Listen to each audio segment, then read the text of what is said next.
Hello and welcome to Work From Home. My name's Harry. And I'm Alex. And this is the show that helps you stay connected, productive and sane whilst working remotely. And so today we're going to be looking at video kind of communication tools. So this is a pretty kind of common topic. Everyone's talking about Zoom at the moment, but actually we don't use Zoom. And we thought we'd spend a few moments. I think that's illegal. I think it's required to use Zoom. Oh, yeah, exactly. At least that's what I read everywhere I go online. Exactly. Yeah, but we've sort of made the decision, call us crazy, to not use it. And so we thought it'd be worth taking a moment to sort of explain why and kind of just generally talk about the benefits of video calls versus kind of any other kind of communication. So we talked in one of our previous episodes around Slack and why that's important and how we kind of use that as an alternative to email. It's much more efficient. But nothing beats human to human and speaking. And while phone calls are great, while we don't have that interpersonal interaction as a remote team, video calls are just a really great way to kind of feel like you're getting a bit more of that kind of human contact. How do you feel about that, Alex? Do you prefer kind of video calls to just like a phone call? Well, it depends. I only talk to members of my family on the phone because that's what I've always done. And I don't know why it only really feels like you're talking to them remotely if you're talking to them over the phone. And also, I'm not going to coach my gran how to use FaceTime or anything. So, but I do, in terms of like businessy stuff, I think it's almost more important the less you know the person to be able to see them when you're talking to them. You can miss so much when you're not physically seeing someone. And so if it's somebody that you know less, or if it's somebody that you work with and you know fairly well, then I think being able to see them helps you connect with them.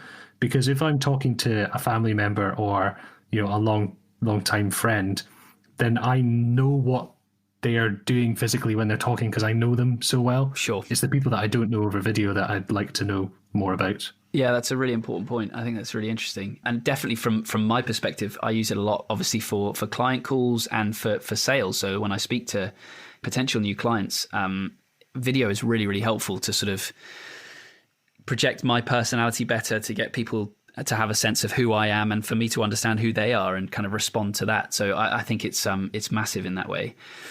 On the flip side, there's the potential negative, and I want to do more research into this to find out exactly what it is, and maybe we can come back and talk about it in the future, is that it's actually quite sort of tiring. I know this sounds ridiculous, but kind of emotionally draining and tiring to do video calls. And I think that's because you're not in the same room as the person. You're only interacting with their shoulders up. And so you can't see their whole body language. And so you actually have to do a lot more processing of what you're seeing to try and interpret what's going on.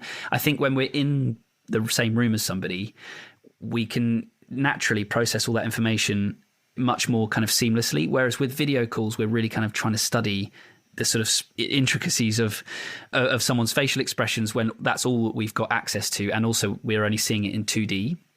I actually find when I've gone through a day of, 3 or 4 hours on various meetings, I'm just exhausted. Meetings are always tiring, right? But I just think that video calls do kind of exaggerate that somewhat. So yeah, I don't know if that's really a thing or if it's just for me, but yeah, I guess maybe that's a negative. In episode 33, I talked about an article from the BBC which had a few ideas about that, and they actually mentioned a couple of things that you mentioned, which is you have to work harder to process non-verbal cues because you can't see it or you're seeing a 240p version of it. Exactly. Yeah. Oh, well, I'm glad it's not just me then. There is some science behind it. I mean, one of the quotes here says, delays on phone or conferencing systems of 1.2 seconds made people perceive the responder as less friendly or focused. Interesting. Yeah.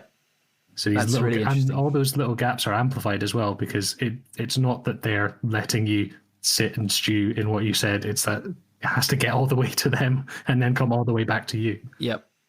So yeah, I don't know what the takeaway is from that necessarily, but it's definitely an interesting observation and something I've found. So cool. So we used to use Zoom as our main kind of video thing, and I think that's, as you said, pretty much the law, as it turns out, to kind of use Zoom. And so call us rebels, but we've chosen to sort of go elsewhere. And there's a few reasons for that. I think one reason is There are a few frustrations with Zoom. I don't like the fact that you have to have a desktop app. It's kind of a pain when you're talking to someone that's never used Zoom before. It is kind of a bit of a pain to get set up. There's also been some reports about Zoom as a company and, whether you choose to sort of buy into that or not. Certainly, it's something that I kind of take into consideration when I choose the tools that I want to use. And there's some certain things I've read about Zoom that maybe don't align with what I kind of want to support.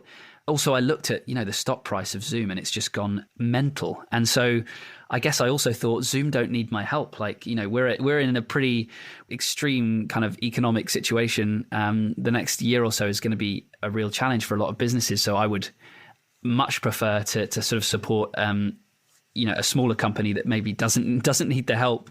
So I guess that's one of the reasons that fed into it.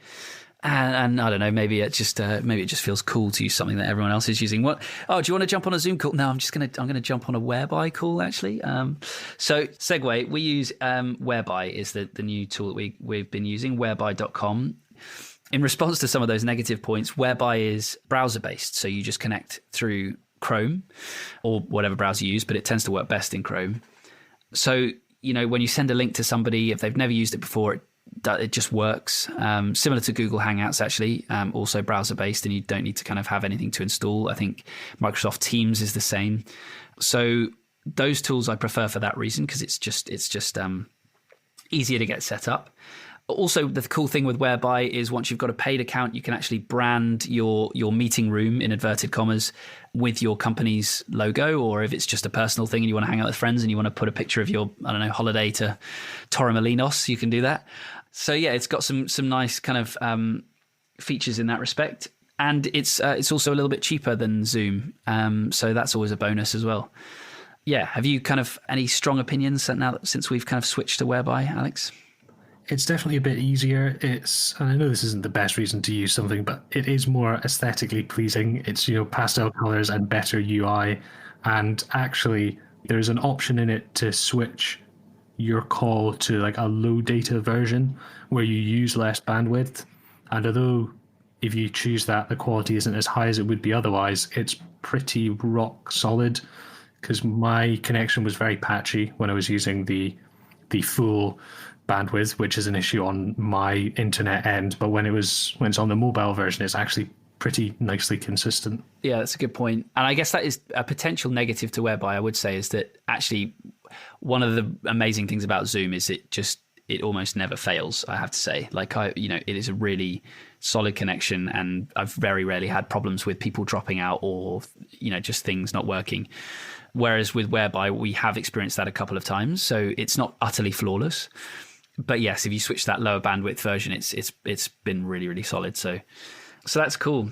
And I guess, what are we using video calls for as a team? Like, how does it? When do we choose to get on a video call rather than just catch up on Slack? We use it weekly for a catch up as the core team to sort of catch up on what we're all doing and what we're going to be doing for the week ahead.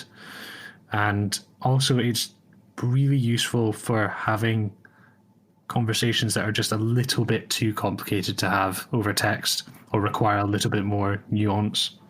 Exactly. That's what I've been getting more and more into, that habit of just like, I'm about to write a message into Slack and I'm like, there's going to be so many questions here.